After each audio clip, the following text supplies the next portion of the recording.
aime bien tout ça, c'est bon. Bonjour à tous ceux qui nous rejoignent. Donc comme j'expliquais, je vous fais l'annonce dès le début, comme ça passe sur les réseaux aussi. Samedi prochain, à la Maison du Gospel, on aura une mini-conférence, en tout cas avec des intervenants extérieurs à notre église, qui viendront un peu nous parler au niveau du culte jeune. Donc ce sera samedi 1er de 15 h à 19 h, pour pouvoir parler du thème qui est « Oriente-toi vers ton but », c'est-à-dire faire converger tous les éléments de ta vie vers un seul but, donc ta vie sentimentale, ta vie amicale, ta vie professionnelle, scolaire, etc., ton investissement à l'église. Donc voilà, on aura des intervenants vraiment intéressants qui excellent dans tout niveau, et je vous invite à être là au nom de Jésus-Christ. Amen. Et si tu dis Amen, c'est qu'il en saute ainsi, donc tu seras là. Le titre du message d'aujourd'hui, d'un des messages de celui que je vais faire, en 72 points, bien sûr, comme d'habitude. Personne ne me croit maintenant, non, en 2 points. C'est avoir une juste mesure de soi.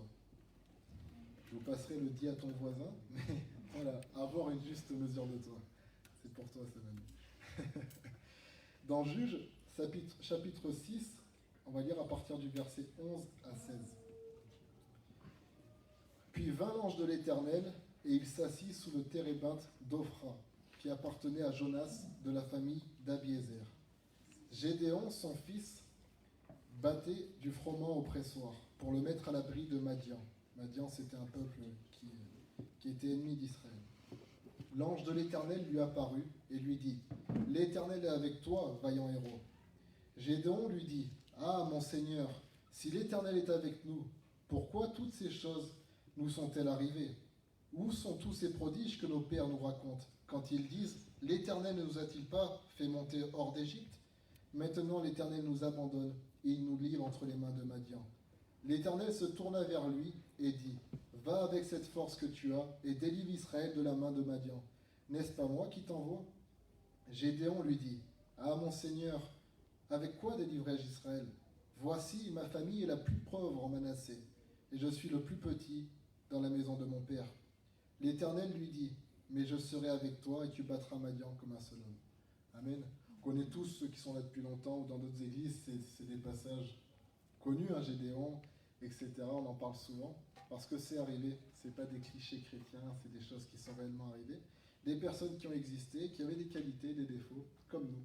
Et c'est rassurant de voir que des personnes comme nous, avec des qualités et des défauts, sont quand même marquées comme des héros de la foi, sont reconnus sur terre comme au ciel. C'est encourageant pour nous. On pourrait relever pas mal de qualités ou de défauts de Gédéon, mais écoutez, je pense que tous ceux qui savent lire le verront eux-mêmes, donc j'aimerais parler d'autres choses. Le premier point, sur les 2 points, donc le titre, avoir une juste mesure de soi. Pour avoir une juste mesure de soi, on dit d'être dans le juste milieu. Donc ça veut dire que les extrêmes, les excès, sont mauvais, sont néfastes. Donc avoir une trop haute opinion de soi, ce n'est pas bon, mais aussi avoir une trop basse opinion de soi, c'est pas bon. On a beaucoup insisté dans le milieu chrétien, en tout cas dans les générations précédentes, parce qu'on verra un peu le défaut de notre génération, c'est d'avoir une trop haute opinion de soi. Bon. Dans les générations précédentes, on abusait beaucoup sur le fait de toujours se rabaisser, de se contrir, comme on disait. Et c'est facile de constater quel chrétien vient d'une famille chrétienne de plusieurs générations, parce que c'est souvent celui qui aura toujours tendance à dire « moi, pauvre pécheur ». Voilà, parce qu'on lui a inculqué depuis ses parents, ses grands-parents, à avoir une vision basse de soi, comme si pour que Dieu soit élevé, il fallait qu'on s'abaisse. Mais Dieu, tu pourrais t'élever au plus haut, Dieu restera toujours haut et le très haut. Tu vois ? Donc c'est comme si certains disent non, c'est pour rendre toute la gloire à Dieu, je m'abaisse, mais tu n'as pas besoin de t'abaisser pour que Dieu ait la gloire. Voilà. Donc premier point, c'est prendre conscience de ton potentiel. On voit qu'à chaque fois, il y a trois phrases où Gédéon il répond à l'ange et 3 fois où l'ange lui répond. On voit qu'au début, Gédéon, il lui dit Gédéon, il est en train de battre le froment parce qu'il a peur. Il est en train de se cacher au pressoir pour battre le blé parce qu'il a peur. Mais l'Éternel, il lui dit vaillant héros. Ça, Lydie, elle va plus en parler, donc je ne vais pas développer. Après, Gédéon, il répond mais ils sont où tous ces prodiges ? Où sont tous ces prodiges ? Il les cherchait quelque part. Il dit regarde, je vois autour de moi, il n'y a pas de prodiges. On est asservi à Madian, on est dans l'esclavage. Il est où ce grand Dieu ? Qu'est-ce que fait ce grand Dieu ? Celui qui nous a fait sortir hors d'Égypte. Et comme quoi Gédéon avait oublié que Dieu avait aussi utilisé un homme pour sortir le peuple hors d'Égypte. Il cherchait le Dieu qui sort les gens hors d'Égypte, mais Dieu cherchait l'homme qui sort les gens hors d'Égypte. Vous voyez la nuance ? Je m'amuse à répéter, non pas que je vous prends pour des gens bêtes, mais c'est que j'aime répéter. Gédéon, lui, disait, mais où est le Dieu qui nous fait sortir d'Égypte? Et Dieu disait, où est le Moïse qui les a fait monter d'Égypte? Parce qu'il y a un Moïse dans toute génération, et même plusieurs. C'est ce qu'on va pouvoir regarder. Dans Luc, chapitre 17, verset 21, dans la version Martin, j'aime bien cette version, qui est une version ancienne, il est dit, c'est Jésus qui parle, hein, et on ne dira point, voici, il est ici, ou voilà, il est là. Car voici, le règne de Dieu est au-dedans de vous. Et c'est ce qui est vraiment fort, c'est que Gédéon, lui, déplorait l'absence de manifestation extérieure. Ce qui était normal, parce que c'était lui qui devait amener cette manifestation. Et si lui ne l'amenait pas, la manifestation n'aurait pas eu lieu. Et bien souvent, nous-mêmes, on dit, mais oui, le royaume de Dieu, on cherche autour de nous, mais le royaume de Dieu, il est au-dedans de nous. Et c'est à partir de nous qu'il veut s'exprimer au-dehors. Donc le problème, c'est que si on ne fait que regarder à chercher des signes extérieurs, on n'en voit pas ou on en voit peu. Mais Dieu dit, mais non, mais le royaume de Dieu, il est au-dedans de toi. Un jour viendra, et que Dieu fasse que cette époque soit proche, et je pense qu'elle l'est, un jour viendra, le royaume de Dieu sera établi sur toute la terre, c'est marqué dans l'Apocalypse. Un jour viendra où Jésus régnera à Jérusalem pendant un millénaire, c'est dit, et qu'après il y aura la nouvelle terre, les nouveaux cieux, etc. Mais ce temps, on n'y est pas encore. On n'est pas arrivé au millénium, on n'est pas arrivé au moment où l'Apocalypse dit qu'un ange dira « Enfin, voici venu où le temps du royaume, le royaume de la terre a été donné à Dieu et à son Christ. » On n'y est pas encore. Aujourd'hui, le royaume de Dieu n'est pas établi sur la terre, mais il est établi dans le croyant. Actuellement, Dieu a pris possession des croyants, si je peux prendre ce terme. C'est-à-dire que le royaume de Dieu étant établi en toi, oui, il se manifeste sur la terre. C'est pour ça que Jésus nous dit « Priez que ton règne vienne, que ta volonté soit faite sur la terre comme au ciel. » Pourquoi au travers de nous? Et voilà, c'est ça que j'aimerais vous laisser au niveau de ce premier point. C'est que le gros souci que nous vivons dans notre génération, quand on s'abaisse trop, c'est justement, on ne regarde pas dans la bonne direction. On aimerait voir Dieu guérir des malades. Mais la Bible, elle est claire. Tu ne guéris pas les malades en priant depuis ta chambre, tu guéris les malades en lui imposant les mains au nom du Seigneur. J'ai dit il n'y a pas très longtemps cette semaine à des jeunes, j'ai dit, vous savez pourquoi on ne voit plus trop de guérison? Tout simplement parce que plus personne n'impose les mains aux malades, au nom du Seigneur. C'est aussi simple que ça. C'est-à-dire que la Bible, elle ne te dit pas, je prierai pour toi au loin, elle dit, je viens et je t'impose les mains au nom du Seigneur. C'est comme ça que se manifeste le royaume de Dieu. Il y a, pour chaque sujet, la Bible nous parle qu'il y a comme des techniques que Jésus a appris. Il dit, voilà, quand tu vas prêcher l'évangile, t'imposes des mains aux malades, ils sont guéris. La Bible dit que quand un chrétien est malade, il y a quelque chose un peu différent qui se passe. Les anciens viennent, loin, lui mettre de l'huile et prient pour lui au nom du Seigneur. Et le malade sera guéri. S'il a commis quelques fautes, ils lui seront pardonnés. C'est marqué dans l'épître de Jacques, par exemple. Donc, le problème qui se passe, c'est que pourquoi le royaume ne se manifeste plus au milieu de nous, ou très peu? Parce que peu sont ceux qui connaissent ces techniques et peu sont ceux qui les mettent en pratique. Vu qu'on ne les connaît pas, comment est-ce qu'on pourrait les mettre en pratique? Donc, en réalité, si le royaume des cieux se manifeste peu ou pas, c'est parce que la foi est rare. La foi, elle se manifeste par des actions. Vous me suivez? Est-ce que je suis trop rapide quand je parle? Non, ça va, vous me suivez? Je vous sens vachement réveillé. En réalité, voilà, ce que je veux vous laisser, c'est que concrètement, c'est mauvais de te voir trop bas. Voilà, on va aller dans le vif du sujet. Parce que si tu te vois trop bas, tu ne laisses pas Dieu se manifester dans ta vie. Ok, oui, je suis qu'un vase d'argile, oui, mais on porte un trésor qui n'a pas de prix en nous. Si le Saint-Esprit habite en toi, le Saint-Esprit, il n'est pas bas, mais il habite en toi, tu peux dire, oui, mon enveloppe charnelle est basse. Ok, d'accord, mais ça c'est pas... Jésus dit, la chair ne sert à rien. C'est Jésus qui le dit, seul l'Esprit compte. Ok, donc quel esprit habite en toi? Nous, on est toujours en train de parler de notre chair. Jésus dit, mais non, mais parlez de votre esprit. C'est-à-dire que tu veux voir le royaume se manifester. Un jour, j'ai dit ça à Manu, il n'y a pas très longtemps, on discutait. Je dis, mais faut avoir du culot et aller imposer les mains aux gens. Il faut aller prêcher. La Bible, elle dit, comment croiront-ils si personne ne leur annonce? Donc aujourd'hui, ce que je nous encourage, c'est de dire, écoute, c'est plus que Dieu qui fait. Parce que tu vois, de l'enfant prier avec des gens qui nous expliquaient, c'est Dieu qui fait. Je dis, non, c'est pas vrai, c'est pas que Dieu, c'est toi aussi avec Dieu. Tu es co-héritier avec Christ, tu es le champ de Dieu et on travaille avec Dieu pour développer ce champ. Si Dieu ferait tout seul, alors dans ces cas-là, on pourrait dire que Dieu est injuste. Parce que pourquoi justement son règne n'est pas mis sur terre? T'es injuste vu que c'est toi qui dois le faire tout seul. Non, Dieu est juste. Dieu il dit, moi je suis prêt à œuvrer, mais je cherche quelqu'un. Encore aujourd'hui, comme à l'époque d'Ésaïe, Dieu est assis sur son trône, il dit, mais qui enverrai-je? Qui enverrai-je? Jésus s'est dit qu'il est arrivé devant le trône de Dieu, il a dit, Je viens pour faire ta volonté, ô Dieu. Dans le rouleau de livre, du livre, il est écrit à propos de moi. Mais il y a des choses écrites à propos de l'Église, à propos de nous, dans le rouleau du livre, dans la Bible. Il est dit que nous devons aller faire des nations des disciples. Il est dit, voici les signes et les miracles qui accompagneront ceux qui auront cru. En mon nom, ils parleront de nouvelles langues, ils imposeront les mains aux malades et les malades seront guéris, etc., etc. Mais qui pratique cet appel aujourd'hui? Est-ce que nous le pratiquons?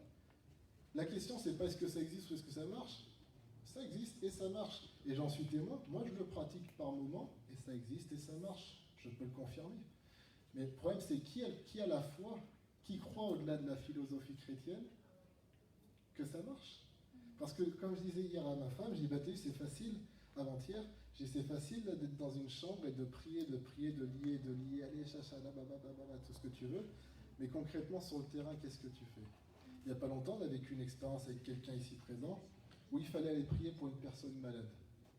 Elle m'explique la situation, mais cette personne malade n'était pas dans notre ville, et elle était à l'autre bout de la France.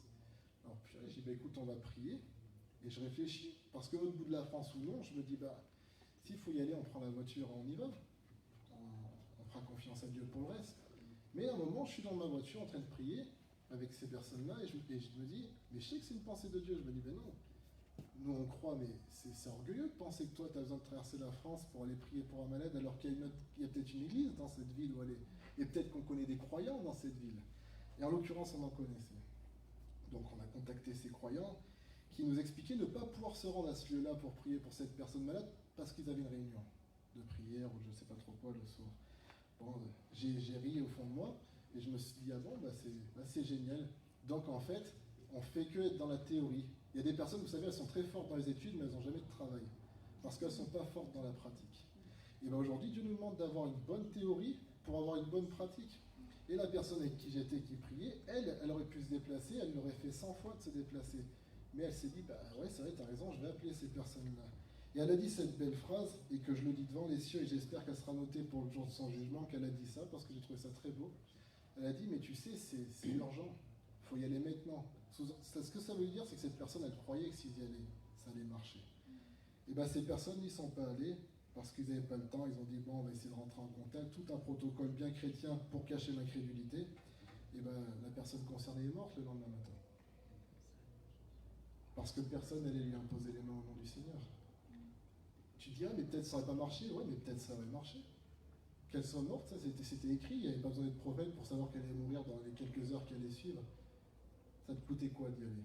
Ça te coûtait ta foi. Démontrer si tu avais la foi, démontrer si tu étais incrédule. Par leur inaction, ils ont démontré leur incrédulité. Peut-être que demain ils auront la foi, mais aujourd'hui ils ne l'ont pas. Vous comprenez ce que je vous dis? Finalement, c'est très sérieux ce que je vous partage, parce que on écoute beaucoup de messages. Je vais m'amuser, là, on va finir les réunions de jeunesse là, au mois de juin. On va avoir beaucoup de réunions au mois de juin, je vous le dis pour ceux qui sont motivés. En tout cas, on va finir notre programme sur le mois de juin. Et à la fin, on calculera le nombre de réunions qu'on a fait en 6 mois. Et je suis sûr qu'on en a fait beaucoup. Et après, si on s'amuse à compter le nombre de messages, sachant qu'il y a certains messages qu'on a fait 3 messages en une réunion, ou 4, ou 5 parfois, et ben on se rendra compte qu'on a beaucoup entendu. Mais qu'est-ce qu'on a mis en pratique? Peut-être qu'on a mis, j'accuse personne. Mais moi, c'est une question que je me pose souvent. Est-ce que j'ai autant mis en pratique que le nombre de fois où j'ai entendu l'évangile? Moi, je vais vous dire la vérité, non. Non, j'ai beaucoup plus écouté que j'ai mis en pratique dans ma vie. Aujourd'hui, je me dis, il est peut-être temps de mettre en pratique le royaume de Dieu parce qu'on est fatigué de subir la vie. Moi, le premier, de subir les choses de ce monde. Mais pourquoi? Parce qu'on ne manifeste pas les choses du royaume. Parce qu'on ne cherche pas à se renseigner comment les manifester. Et parce que pourquoi? Parce qu'on a une vision basse de nous, on attend un Dieu tout-puissant qu'il agisse de lui-même, et nous on dit, je prie, j'attends que Dieu agisse dans sa chambre, dans ma chambre. Mais à chaque fois que Dieu a agi, il a levé un Abraham. Pourquoi on connaît Dieu? Parce que des hommes se sont levés par rapport à l'appel de Dieu. Sinon on ne connaîtrait pas Dieu. On connaît Dieu. Est-ce qu'il y a un livre qui nous parle que de Dieu tout seul? Non. Dieu nous parle de lui au travers d'Abraham, au travers de Moïse, au travers de Gédéon, au travers de Jésus. Dieu s'est manifesté au travers d'un homme qui s'appelle Jésus, qui est son fils, la parole de Dieu incarnée, mais il ne s'est pas incarné en bambou, il ne s'est pas incarné en chat, il s'est incarné en homme. Vous voyez ce que je veux dire? Donc il est important de comprendre ça. La question qu'on devrait se poser, c'est est-ce que le Saint-Esprit habite en nous? Est-ce que le Saint-Esprit habite en toi? Est-ce que le Saint-Esprit habite en moi? Est-ce que le Saint-Esprit est au milieu de nous? Est-ce que Dieu a pris possession de ta maison? Est-ce que tu as rendu les clés de ta maison à Dieu? Est-ce que tu as dit maintenant c'est toi qui es signé propriétaire de cette maison qui est mon corps? Est-ce que mon corps est devenu le temple du moi ou le temple du Saint-Esprit? Si tel est le cas, s'il est devenu le temple du Saint-Esprit, alors tu dois être censé, et tu arriveras, même si tu n'y arrives pas tout de suite, tu arriveras à un moment donné à manifester les choses de l'Esprit. Parce que le Saint-Esprit aura pris possession de tes appartements. Mais il y a une bonne nouvelle, c'est que même si ce n'est pas le cas, si tu as vu, peut-être que le Saint-Esprit habite pas en moi, c'est pas un problème, il peut habiter en toi. Il n'y a pas une liste de bon, lui j'accepte, lui je refuse. C'est à qui est-ce qu'il veut. Il dit, Jésus dit, je me tiens à la porte et je frappe. À celui qui entend et qui ouvre, je viendrai souper chez lui avec mon Père et j'établirai demeure dans sa maison. Il n'est pas question de ta maison à Clermont ou moi dans un autre village. Il est question de la maison qui est ton cœur, qui est ton être. Ta maison intérieure. Donc la réalité, c'est qu'aujourd'hui, tu es obligé de te préparer à recevoir Dieu. Moi, si je reçois quelqu'un, même un de vous dans cette église, je vous reçois chez moi, je ne vais pas arriver et dire, bah t'as vu ma maison, bah elle est misérable, c'est pas bon, c'est mauvais, ça pue, j'ai pas lavé les toilettes. Et... Non, je vais essayer de mettre la maison au plus propre et d'embellir ma maison. Et je dois être fier de ma maison. Tu sais, quand tu viens souvent chez moi maintenant, je suis heureux de te recevoir chez moi et tu sens que je suis fier de ma maison.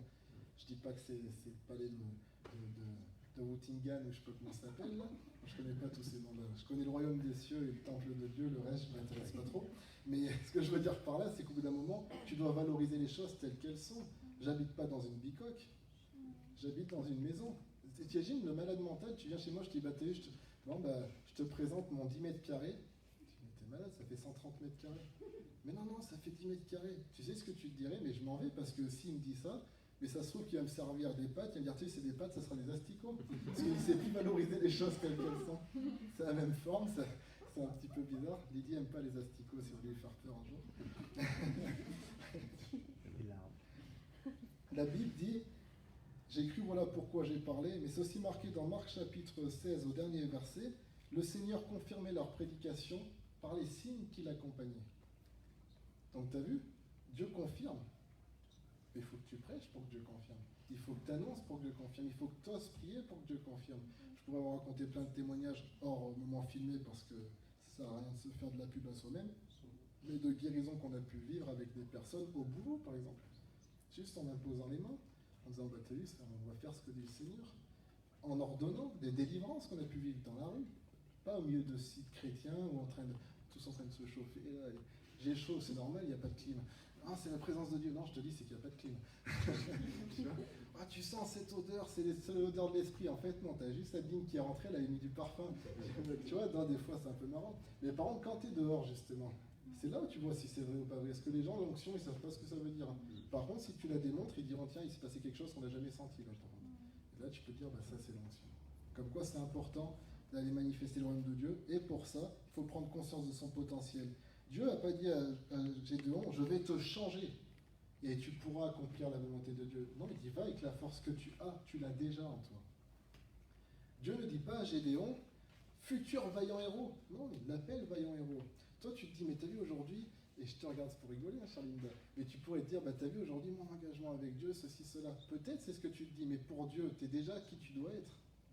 Tu vois, l'autre jour, je parlais à quelqu'un, je disais, tu sais, tu es déjà serviteur de Dieu, mais ce que tu es n'a pas été encore manifesté. Tout à l'heure, tu m'as dit une phrase super rigolote, parce que tu voulais déjeuner demain matin, mais tu m'as dit, je suis déjà maman. Je dis, ah bon, mais moi je lui demande, elle a dit non, mais plus tard.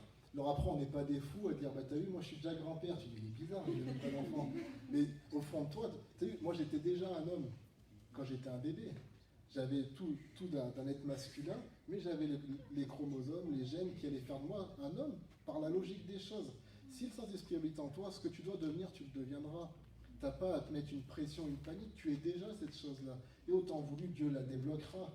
Tu sais, le problème qui se passe, c'est que nous, on cherche à avoir ce que nous possédons déjà. Je discutais la dernière fois avec mon frère, je pense que c'est comme parce qu'on en a beaucoup rigolé, c'est que à un moment, ça arrive des moments où tu dois acheter pas mal de choses parce que tu as des choses à faire, et tu te perds sur tes achats.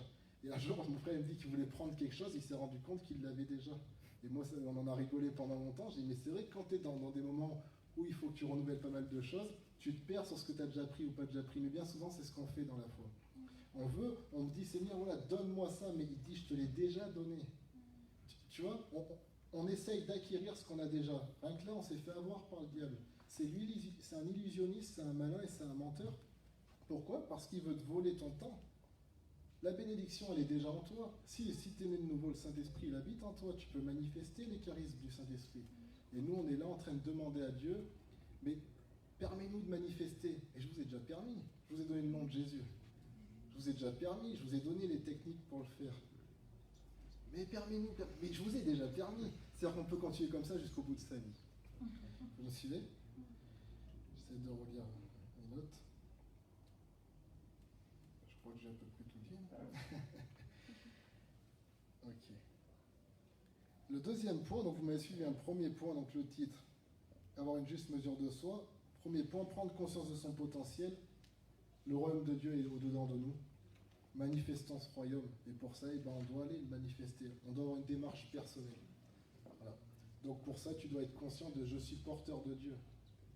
Au bout d'un moment. C'est-à-dire que si tu te dis, bah non, je vois rien, mais Dieu ne prend pas des vauriens. Sinon, il les change en héros. David, le premier message qu'on a fait, le roi David avait pris des vauriens, dans le vrai sens du mot, c'est-à-dire des bandits. Et il en a fait des héros. On appelle les héros de David, les guerriers de David. La Bible les appelle comme ça. Pourtant, c'était pas la crème de la crème à la base. Mais ils avaient ce potentiel. Et au contact de David, ils le sont devenus la crème de la crème. Et c'est nos exemples aujourd'hui. Donc aujourd'hui, tu es au contact du vrai David qui est Jésus-Christ. Nous sommes ces héros de David. Et ce que nous sommes n'est pas encore révélé. Ok, révélons-le alors. Quand on dit que ton règne vienne, que ta volonté soit faite, on demande à ce que ce qui est invisible se manifeste dans le visible. Tu sais, on parlait de la résurrection l'autre jour avec Lydie, je disais, et avec d'autres personnes, j'ai dit, tu sais, à la fin des temps, les morts ressusciteront. Je suis peut-être pas encore là-dedans, mais j'aspire à ça. Je dis, voilà, écoute, il faut qu'on arrive à un moment où ça va arriver à la fin, faire en sorte que ça arrive maintenant et qu'on puisse commencer à lever des morts. Mais si personne ne prie jamais pour des morts, mais je prie chez moi, non, la Bible a dit qu'il faut te déplacer. Ah mais si ça marche pas, si ça marche pas, ça veut dire dans le sens logique des choses, la personne sera enterrée, mais si ça marche. Ah mais oui, mais avec des si, c'est pas la foi. Bon. Il y a plein de si dans la Bible. Moi je lis le Nouveau Testament depuis 11 ans, il y a beaucoup de fois marqué si. Pourtant la Bible est un livre de foi. On n'est pas dans le New Age et dans la parole positive. Et je peux dire, et si Jonathan était mon frère, tu dis, il est malade, c'est son frère. Est-ce que ça remet en question notre truc de famille? Non, Jonathan il dit si Fabien, si Lydie est ma belle-sœur, ça remet rien en question, c'est sa belle-sœur, vous voyez l'idée? Donc n'ayez pas peur de tenter des choses pour le royaume de Dieu. Deuxième point, respecte les limites qui te sont assignées. Et là on rentre aussi dans le souci de notre génération qui des fois est, dans ces cas-là, si je ne me vois pas petit, je me vois trop grand. J'aime bien parce que là on va parler de la fin de l'histoire Gédéon. Si vous lisez au milieu, il y a un moment où ils étaient pas mal les gars. Il y a un moment où c'est dit que les gens les regardaient et Gédéon il dit, quand ils avaient tué, tes ennemis avaient tué des hommes israélites. Gédéon il dit, comment étaient faits les gens que vous avez tués? Ils étaient comme toi, on aurait dit des fils de rois. C'était les fils de ma mère, c'était ses frères. Mais tu vois, certainement ils marchaient comme des fils de rois, pas comme des rois. Et nous, il faut qu'on se rappelle qu'on est fils du roi des rois. Et tu as vu que tu n'es pas un roi. Des fois, nous, on veut prendre la royauté. On veut se faire le père de Dieu, limite. Tu vois? Donc c'est pour ça qu'il ne faut pas non plus aller dans l'autre extrême. Ça demande... Ça, c'est un message qui est très simple. La vérité, je l'ai lu à l'éditeur. Tu as vu, il n'y a rien de compliqué. Mais ça demande un équilibre. Et c'est important, en fait, d'aller dans l'équilibre. Plutôt que faire de la rhétorique chrétienne, je vous sors plein de versets, et c'est bien, il connaît la Bible. T'en as retenu quoi? Rien. Donc ça sert à rien. Dans Jérémie 5, verset 22, il est dit « Ne me craindrez-vous pas, dit l'Éternel, ne tremblerez-vous pas devant moi? C'est moi qui ai donné à la mer le sable pour limite, limite éternelle qu'elle ne doit pas franchir. Ces flots s'agitent, mais ils sont impuissants.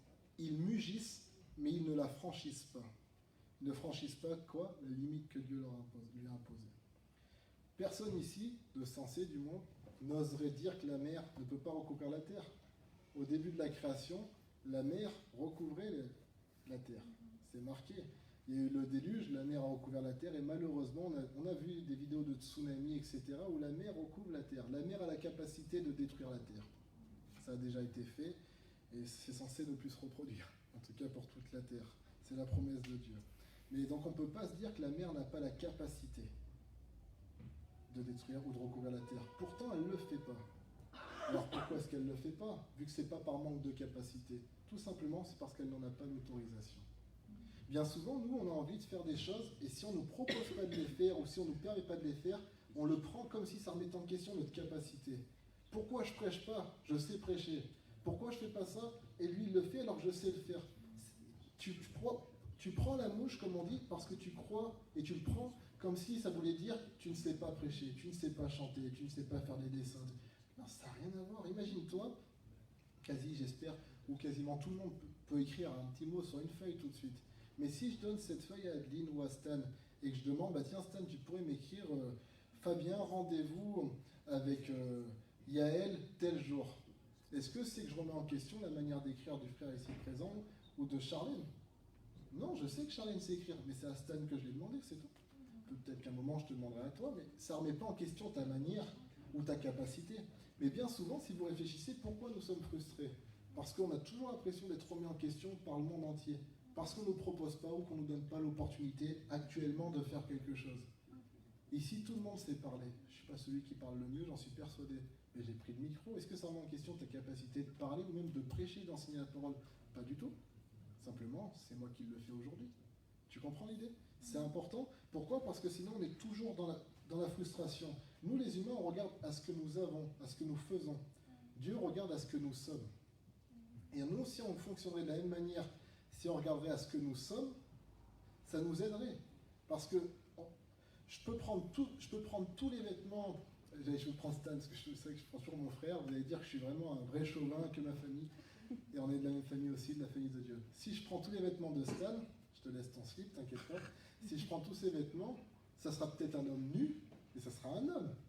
Si je prends ce qu'il a, je peux lui enlever ce qu'il a, mais pas ce qu'il est. Et bien souvent, nous, quand on nous enlève ce que nous avons, on a l'impression qu'on nous enlève ce que nous sommes. C'est pas de la philosophie, même si ça peut paraître. C'est simplement qu'ils nous ont pris, ils nous ont pompé les philosophes. Ils ont enlevé Dieu, ils ont gardé nos petites phrases. Et c'est Dieu la vraie philosophie. Parce que c'est une philosophie pratique. Donc, c'est important. Pourquoi? Si tu te dis, la mer elle-même, elle a une capacité énorme. Mais Dieu l'a limitée. Pourquoi? Parce que la terre aussi, elle a le droit de vivre. On doit fonctionner. Il y a plusieurs pôles et Dieu, il doit un peu altérer entre les deux et donner des limites à chacun. La mer, elle a la capacité. Regarde ce qu'il dit. Il dit, elles mugissent. Les flots, ils mugissent. Mais ne la franchissent pas. Quoi la limite? Donc, pense toujours à ça. Il y a une différence entre capacité et autorisation. Mais c'est pas parce qu'aujourd'hui, regarde, un enfant, peut-être qu'il a la capacité de prendre un verre en verre et sans tomber à la renverse avec les 2,5 grammes du verre. Mais à un certain âge, tu dis non, donne-lui un gobelet en plastique. Ok?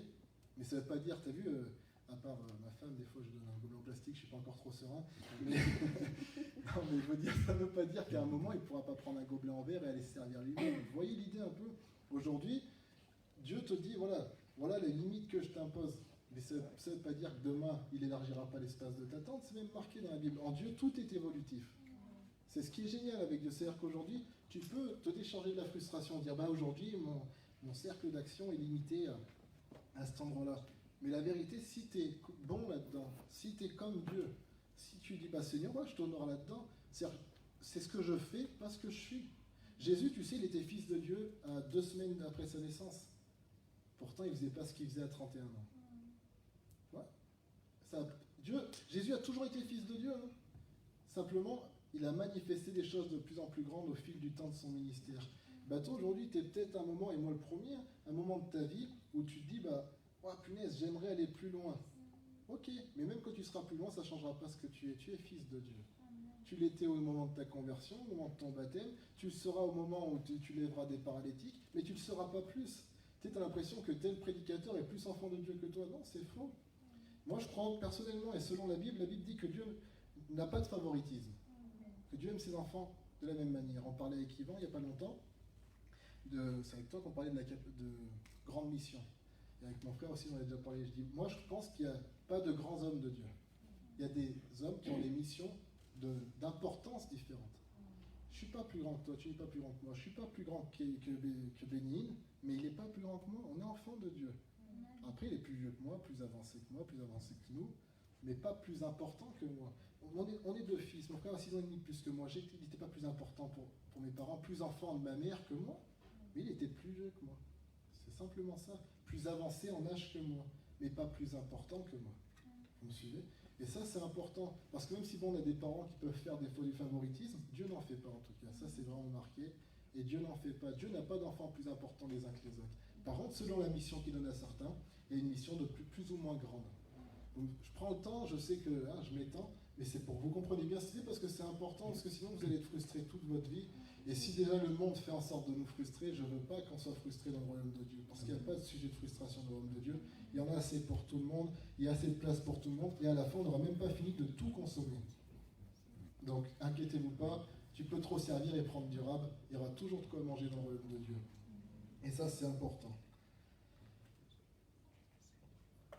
Dans Juge 8, 27, il est dit Gédéon, donc c'est la fin de la vie de Gédéon. On voit qu'au début il se voyait trop petit, mais à la fin, malheureusement, il s'est vu un peu trop haut quand même. Gédéon en fit un éphod. C'est dit qu'à un moment, il voulait, deviens roi sur nous. Non, c'était très fin. Il dit non, moi je ne veux pas être roi sur vous. C'est Dieu qui sera votre roi. Bon, purée, quelle humilité. Voilà, chrétien de première zone aurait dit quelle humilité, c'est super, c'est génial. Pas de problème. Donc Gédéon leur dit par contre, j'ai juste une petite demande. Vos boucles d'oreilles, l'or que vous avez ramassé, début de l'évangile de la prospérité, ça. Et donne-moi de carte bancaire. Hier, j'ai donné des prophéties, ils sont des chèques, personne ne m'a cru. On a rigolé sur ça. Il leur dit voilà, il faut me donner votre or, faites-moi chacun un petit don, un petit peu chacun. Et puis, voilà ce qu'il a fait de ce qu'il a reçu. Gédéon en fit un éphod. Il le plaça dans sa ville, à Ophra, où il devint l'objet des prostitutions de tout Israël, et il fut un piège pour Gédéon et pour sa maison. Qu'est-ce que l'éphod? Pour ceux qui sont habitués à lire l'Ancien Testament, c'était le vêtement du prêtre. Non, c'était le vêtement du grand prêtre. Il n'y a qu'un homme qui portait l'éphod, c'était le grand prêtre descendant d'Aaron, choisi de Dieu. C'est-à-dire que là, là c'était la crème de la crème. Et il ne pouvait pas s'en vanter, c'était un homme qui avait reçu une grande mission. Voilà, tout simplement. Mais il l'avait reçu par grâce, et il était rentré dans son cadre, c'est-à-dire Aaron, le grand prêtre, et à côté, il avait plusieurs prêtres qui l'aidaient. C'est à la tribu de Lévi, c'était une tribu mise à part. Ils n'avaient pas de territoire particulier en Israël parce que c'était Dieu leur héritage, mais Dieu leur avait donné certaines villes. Et dans ces villes, forcément dans une, le grand prêtre y habitait, il y avait l'éphod. Mais ce n'était pas un objet de culte, c'est un objet qui servait pour servir Dieu. Il le portait sur eux. Mais qu'est-ce que fait Gédéon, qui lui n'est pas de la tribu de Lévi, il est de la tribu de Manassé. Ton Dieu n'a jamais rien dit sur le sacerdoce, sur le service du temple, sur le fait d'être prêtre. C'est pas la part qu'il aurait échu, comme dit la Bible. Manassé a reçu un territoire, il doit rentrer dans ce territoire et agir dans ce territoire. Mais là, qu'est-ce que fait cet homme qui, à la base, nous disait « Je suis le plus petit de la plus petite famille de Manassé ». Et bien là, il prend le vêtement du plus grand homme, de la plus grande tribu, du plus grand des peuples. Et il se passait quoi, Gédéon, entre-temps? Un moment de fatigue, un excès de fièvre. La Bible nous dit juste qu'il a fait ça, mais que ça a été un piège pour lui et sa famille.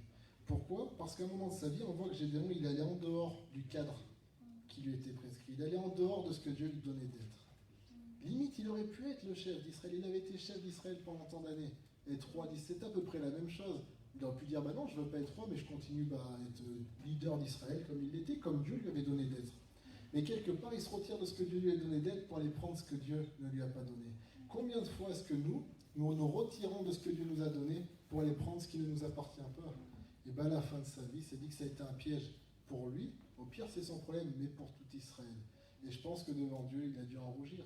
Pourtant, la Bible dans le Nouveau Testament nous dit que Gédéon fait partie des héros de la foi.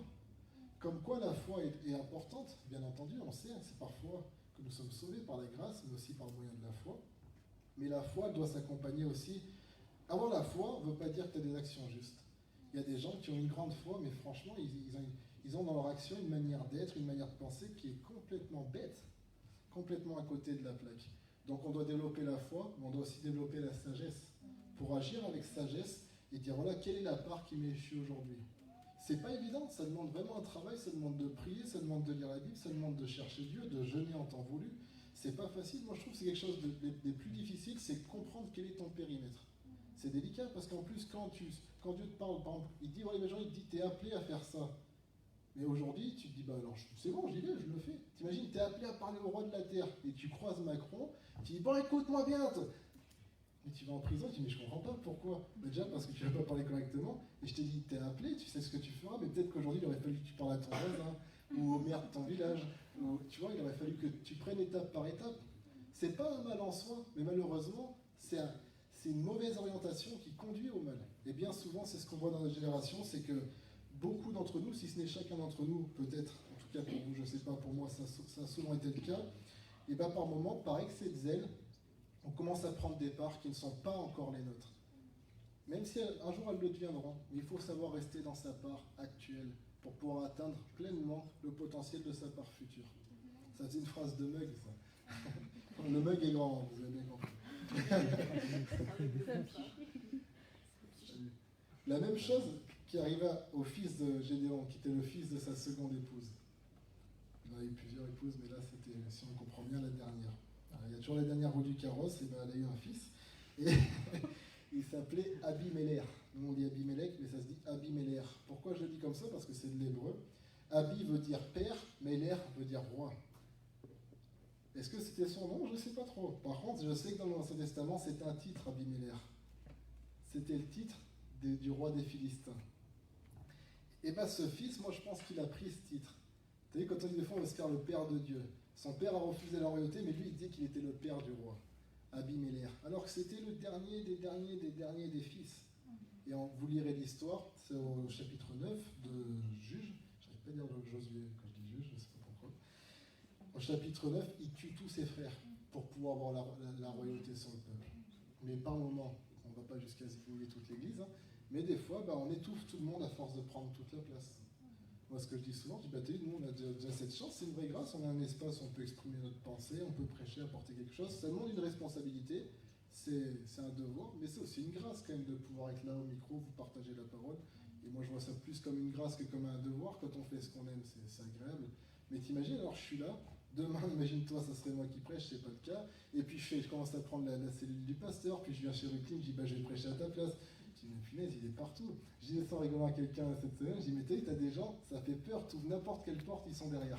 Je dis, mais comment ils font? Ils se multiplient ou quoi? T'as des gens, ils sont toujours partout.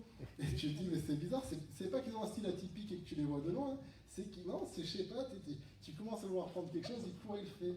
Lydie, elle a quelqu'un dans son boulot, comme ça, je parle pas de l'église, je critique pas les saints, mais à un moment, elle m'a raconté qu'elle est une personne dans son boulot, elle disait, mais je suis acculé de travail, j'en ai marre, parce qu'en fait, ils sont 4 responsables, dont Lydie fait partie, et puis dès que la big boss envoie un mail, il faut faire ça, t'as une personne, je sais pas, elle doit avoir un excès de zèle, je prends.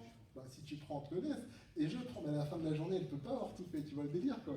Et elle est là, elle dit, mais je comprends pas, Lydie, un tel, ils font pas le boulot. Mais non, c'est pas qu'on fait pas le boulot, c'est que tu es toujours là.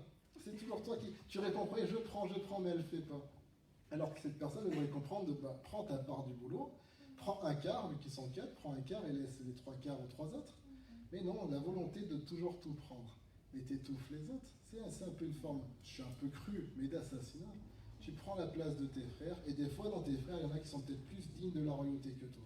Comme c'était le cas d'Abimelech, qui se faisait appeler d'un nom qui n'avait pas mérité, qui ne lui avait pas été donné. Jésus était le roi des rois.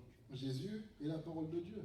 Mais Jésus ne sait pas à qui a un nom. Dieu lui a donné son nom. Jésus aurait pu revendiquer, dire, Père, voilà, c'est moi, quoi.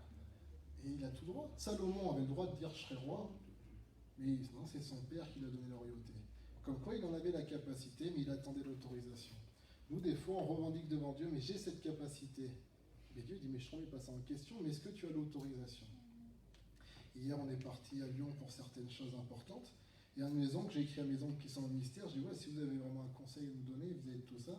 Il y a une maison qui m'a donné une parole tellement sage.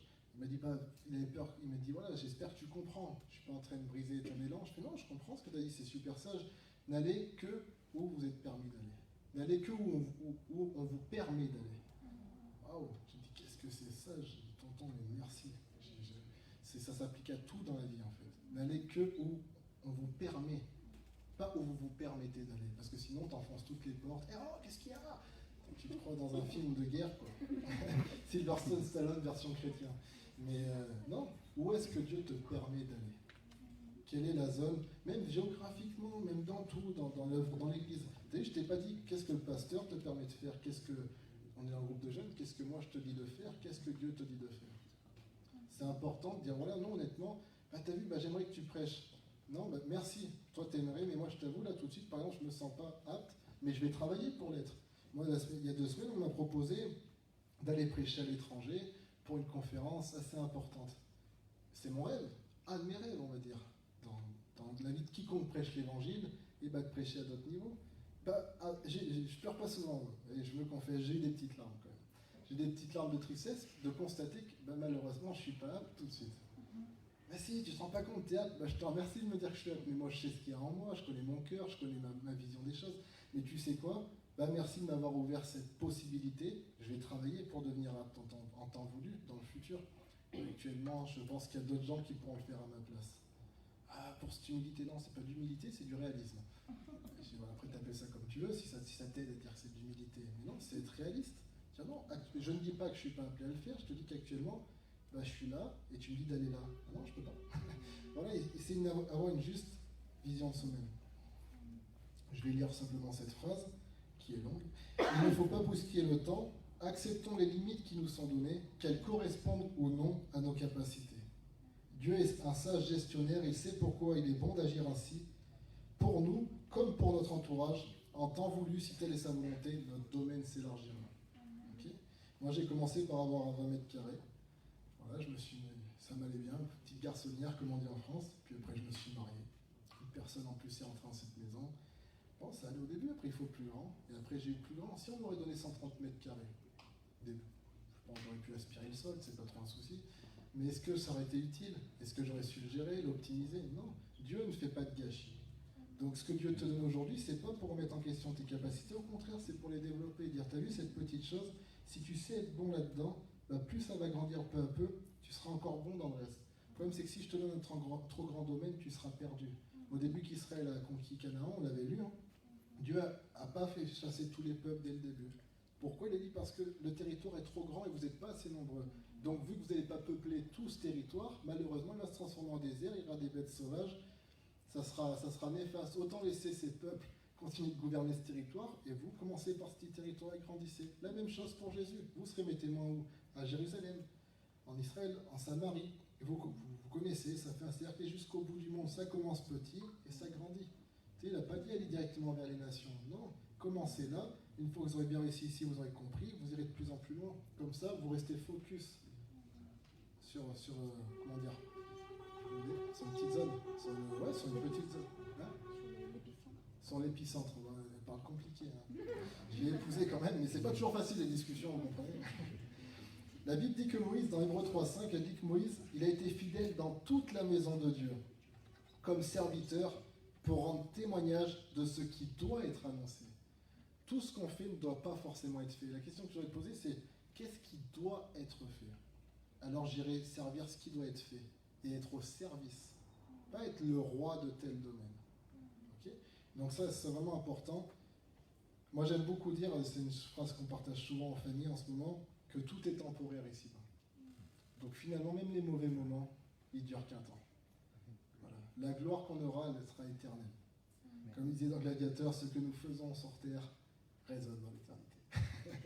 Mais moi, je crois en ces choses-là. Donc là, j'ai fini. Vous avez vu, c'était le message le plus court que j'ai dû faire depuis des années. Avoir une juste mesure de soi, pour ceux qui ne me connaissent pas, voilà, il faut vous habituer. Avoir une juste mesure de soi, c'est le titre du message. Premièrement, avoir une vision de soi juste au niveau du potentiel, c'est-à-dire n'est pas une vision trop basse, mais n'est pas non plus une vision trop haute. C'est-à-dire respecte les limites qui te sont assignées, sachant que ce qui t'est assigné aujourd'hui, tu n'as pas besoin d'être frustré. Si tu gères bien, demain, tu auras plus grand. Voilà, comme un bon employé, Dieu nous fera monter aussi. Amen. Voilà, donc maintenant, écoutez, on va prier pour ce sujet-là. Et puis, je vois que Lemuel est arrivé, Ruth aussi. Ça vous va de nous faire un chant? En tout cas, je vous bénis, soyez bénis, on peut couper.